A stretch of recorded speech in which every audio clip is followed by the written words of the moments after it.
from Dr. Alegandro Chavez, who is a graduate from Guadalajara Medical School, and after proving himself brilliantly in training, and working, he has now joined John Jiang New Hope as the New Hope Mexico campus. He's going to give us a lecture on Spindle assessment as predictor for embryo vitality. Okay, thank you very much for all of you being here. Thank you very much, John, for the invitation to present this work, which is still ongoing.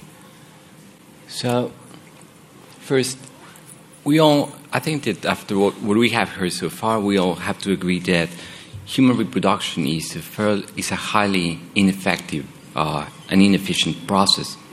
And there are several bottlenecks, even when we attempt to use assisted reproductive technologies. I think that the main bottleneck that we have is egg production and egg quality. And we have heard a lot about trying to generate artificial in vivo eggs.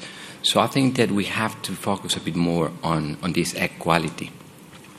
In response to this, controlled ovarian hyperstimulation has been spreading around the world for many, many years, trying to overcome this problem, in helping in generate many eggs, which will become embryos from which, hopefully, we think we're going to be able to select the best one. Now, we have come to great lengths in order to achieve this successful selection of embryos.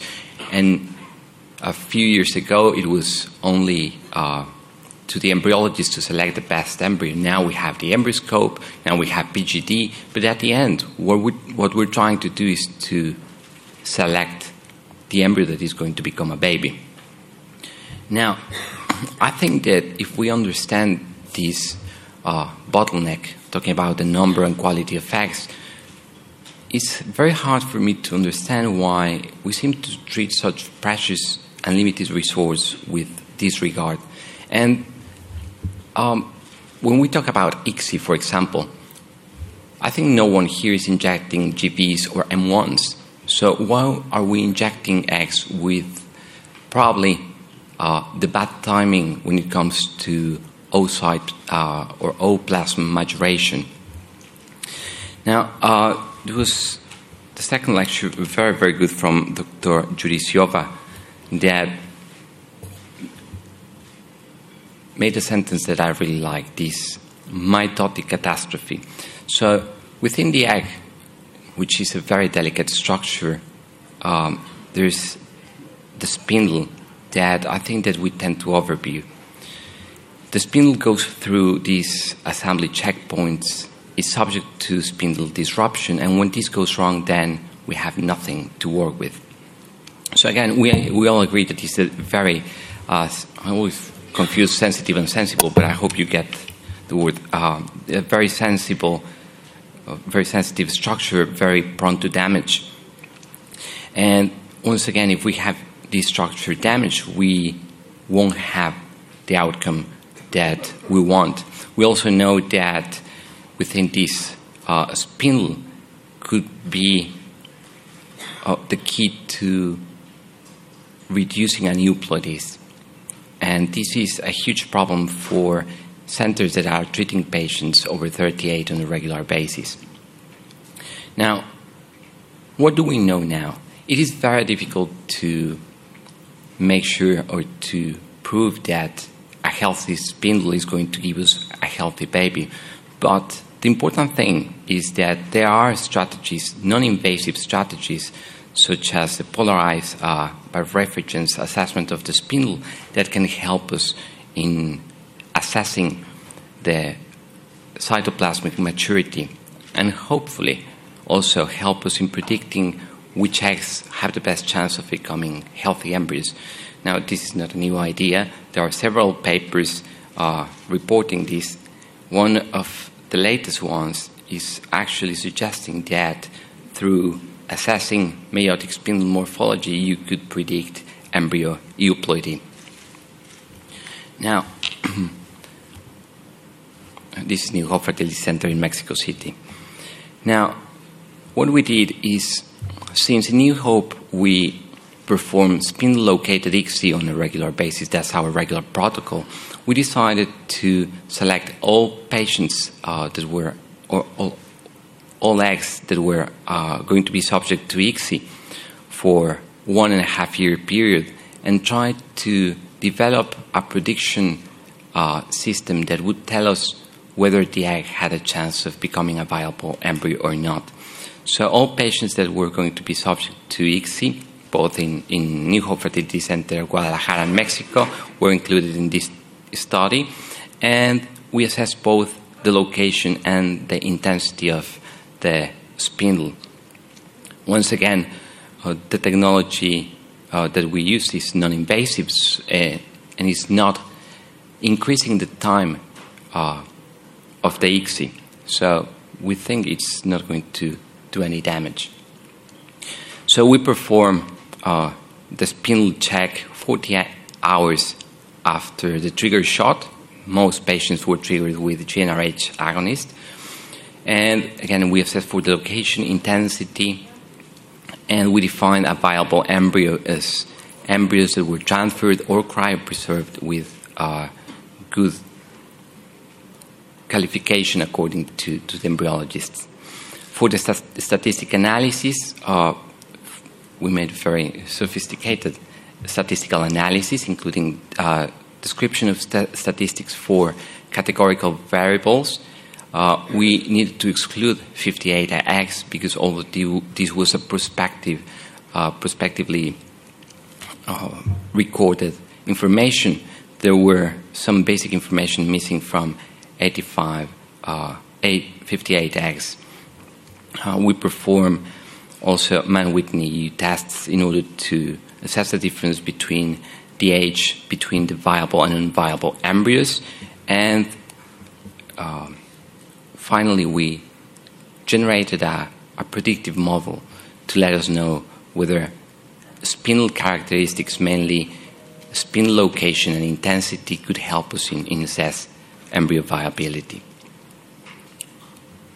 Now, mean age of our patients was 37. I think I already told you. In total, we assessed 1,268 eggs. We found that 87% of eggs had a spindle between 11 and 1 o'clock. And this is a high proportion of abnormal locations in comparison with most of reports in literature. Only 8% of the eggs retrieved and assessed were coming from donors, so most of our patients were using their own eggs. We had a fertilization rate, a global fertilization rate, talking about 2 PNs of almost 80%, and we considered that 57% of embryos were viable. From the embryos that we transferred, we had 42, almost 43% pregnancy rate, and 96% of our embryo transfers are single embryo transfer. So now, this is one of the decision trees that we have from results. So practically, we included age, and what we found is that patients under 41 years have the best chance of having a viable embryo becoming of an egg. Now, the important number for me is this one. When we have a patient younger than 41 years old, and the spindle is in the right location, plus it has intensity. We classified intensity from 0 to 4. 0, no spindle was identified. Number 1, the spindle was in telophase. Number 2, 3 had a fairly good intensity, and 4 was the top intensity. And I'll talk about the potential chance of inter-observer variability. But in brief, what we found is that if we have a patient under 41 years old the egg has a spindle in the right location. This is between 11 and 1 o'clock, and the intensity is 2, 3, or 4, we have a 69% chance of the embryo becoming a viable embryo. Now, we perform several tests in order to check this prediction model. From here, you will see all the numbers that we got. We practically, so we divided. We understand that regardless of on what we do, the most important factor to predict the chances that a patient has to become pregnant is age. So we decided to divide this prediction model in two different exercises. The first one was using age as a linear factor, and second, we classified age according to ASRM classification in groups, like under 35, 35 to 37, and we perform external tests to confirm it, so practically 500 bootstrap samples, and so we found that it was a very robust model.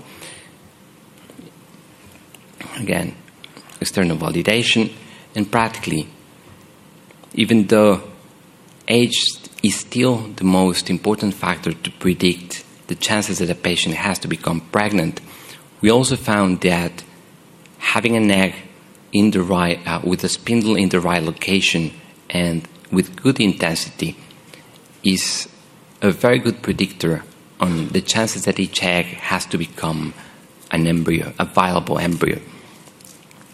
So the next question, and I was mentioning to you at the beginning, is no one is injecting GVs or injecting M1s, I think. So why should we treat all M2s exactly the same?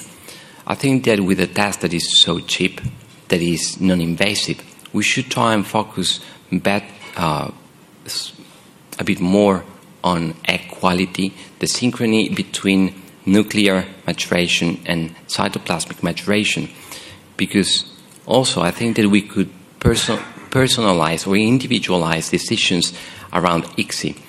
And probably we could, talking back about the in vitro maturation, I think that we could think about in vitro maturation not only from taking eggs from GVs to M2s, but making M2s with spindles which are not in the ideal time to be subject to ICSI, to in vitro maturate some of these eggs for a few extra hours and then inject when is the best time for the egg.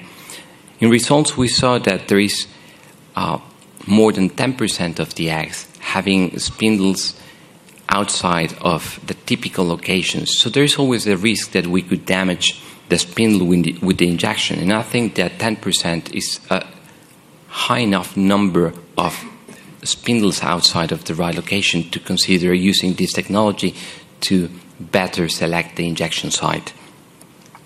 So, in brief, this model is very robust. We were trying to help and predict embryo euploidy with this model, but unfortunately we still don't have the numbers in order to make it reliable, but that's where we're heading. And also we want to test whether injecting the egg at different times would make actually a difference in the fertilization rate.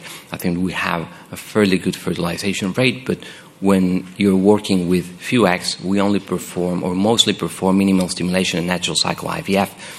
One egg that you damage could be all the difference between a pregnancy or a patient that lives without a pregnancy. So we really have to rethink about how we approach eggs if we take into consideration once again that this is probably the most challenging bottleneck that we have currently in IVF. Again, this is a non-invasive method, very, very cheap. Anyone can practically do it.